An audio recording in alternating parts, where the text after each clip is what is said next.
Hello student. मैं दुदुन मेहता आज आप लोगों को कैरियर इन जूलॉजी के बारे में बताने जा रहा हूँ कि आप जूलॉजी पढ़ के क्या बन सकते हैं। तो चलिए स्टार्ट करते हैं। अब जूलॉजी किसे कहते हैं? जूलॉजी ब्रांच है बायोलॉजी का, जिसमें आप स्टडी करते हैं एनिमल किंगडम का, जिसमें कि उसका स्ट्रक्चर कैसा है एनिमल किंगडम में किसी एनिमल का। एम्ब्रायोलॉजी उसका पढ़ते हैं हम लोग, इवोल्यूशन पढ़ते हैं ऑर्गेनिज्म, बहुत सारे ऑर्गेनिज्म का क्लासिफिकेशन पढ़ते हैं, हैबिट एंड हैबिटेट पढ़ते हैं और उसका डिस्ट्रीब्यूशन पढ़ते हैं कि उसका पूरे दुनिया में कहाँ डिस्ट्रीब्यूशन है और कहाँ कहाँ पाया जाता है। तो बेसिकली जो इसमें कैरियर है उसको मैंने 4 कैटेगरी में डिवाइड किया हूँ, जिसमें कि गवर्नमेंट जॉब है, प्राइवेट जॉब है, सेल्फ एम्प्लॉयमेंट है, हायर एजुकेशन और उसमें क्या जॉब हो सकते हैं उसके बारे में मैं आपसे आज डिस्कस करूँगा। तो चलिए स्टार्ट करते हैं कि गवर्नमेंट जॉब में जो आप देख रहे हैं कि गवर्नमेंट जॉब में क्या है इस अपॉर्चुनिटीज़। तो गवर्नमेंट जॉब में जो अपॉर्चुनिटी है उसमें पहला मैंने लिया है इंडियन एडमिनिस्ट्रेटिव सर्विस, जिसमें कि आईएएस होता है। आप जूलॉजी को एक ऑप्शनल पेपर लेके आप आईएएस का प्रिपरेशन कर सकते हैं, एक अच्छा मतलब माना जाता है ये सब्जेक्ट। इसके बाद है आईपीएस, जिसमें कि इंडियन पुलिस सर्विस है, आईपीएस का आप तैयारी कर सकते हैं जूलॉजी को जो है बेसिक सब्जेक्ट मान के ऑप्शनल पेपर लेके। इसके बाद इंडियन फॉरेस्ट सर्विस है, जिसमें कि जूलॉजी, केमिस्ट्री, बॉटनी और साइंस वाले बैकग्राउंड के बच्चे को ही जो है इसमें लिया जाता है, तो आपके लिए बेटर अपॉर्चुनिटी हो सकता है। इसके बाद जो है आपका आप जा सकते हैं बीएससी प्लस बीएड करके टीचिंग में जा सकते हैं। आप टीचिंग में जो है बहुत अच्छा अपॉर्चुनिटी है, अभी के समय में टीचिंग में अच्छा अपॉर्चुनिटी है, तो आप टीचिंग में जा सकते हैं। इसके बाद बहुत सारे गवर्नमेंट सेक्टर हैं जिसमें कि आपको बीएससी करने के बाद आफ्टर बीएससी आपको जॉब मिल सकता है। जैसे regional resource agency ministry of environment का है, इसमें आपको जॉब मिल सकता है। Wild life protection society of India में जो है आपको जॉब मिल सकता है। Salim Ali school of ecology and environmental science में भी आपको जॉब मिल सकता है। इसके बाद जो है आपका वाइल्ड लाइफ इंफॉर्मेशन सेंटर में आपको जॉब मिल सकता है बीएससी करने के बाद, और एमएससी करने के बाद भी wild life trust of India में आपको जॉब मिल सकता है बीएससी और एमएससी करने के बाद। इंडियन टाइगर वेलफेयर सोसाइटी में आपको जॉब मिल सकता है, बीएससी एमएससी करने के बाद भी मिल सकता है। सेंट्रल जू अथॉरिटी में आपको जॉब मिल सकता है।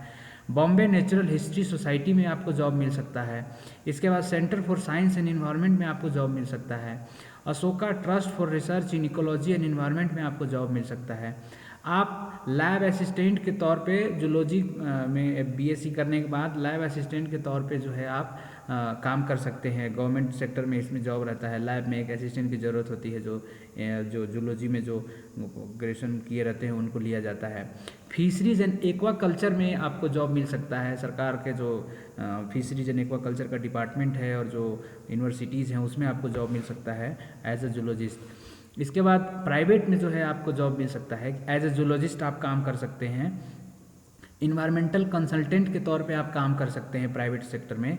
इसके बाद फील्ड ट्रायल ऑफिसर के तौर पे काम कर सकते हैं as a zoologist. Marine ecologist, ये गवर्नमेंट सेक्टर में भी है और प्राइवेट सेक्टर में भी है। नेचुरल कंजर्वेटिव ऑफिसर के कंजर्वेशन ऑफिसर के तौर पे आप काम कर सकते हैं प्राइवेट कंपनी में, जो एनजीओ होते हैं उसमें। एनिमल केयर टेकर कंपनी में काम कर सकते हैं। बहुत सारे कंपनी जो है एनिमल का केयर टेक करती है, जिसमें कि आपको जॉब मिल सकता है आफ्टर बीएससी।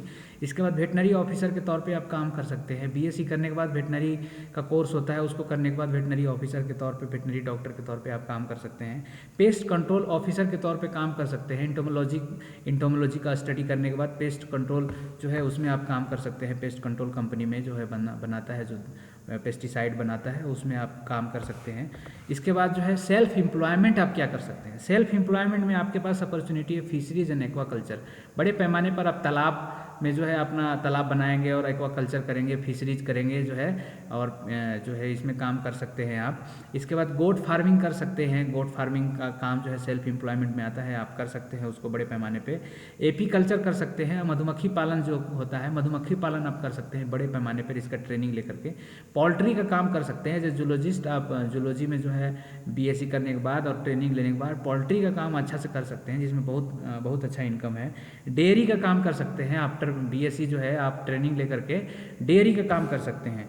इसके बाद जो है हम आता है हायर एजुकेशन और उसमें जॉब। हायर एजुकेशन में आप बीएससी करने के बाद मास्टर इन जूलॉजी कर सकते हैं, master in science of applied zoology कर सकते हैं, master in health care sciences कर सकते हैं, माइक्रोबायोलॉजी में आप एमएससी कर सकते हैं, बायो इन्फॉर्मेटिक्स में एमएससी कर सकते हैं, आप बायोटेक्नोलॉजी में एमएससी कर सकते हैं, बायोकेमिस्ट्री में एमएससी कर सकते हैं, और भी स्ट्रीम है जिसमें कि आप एमएससी कर सकते हैं।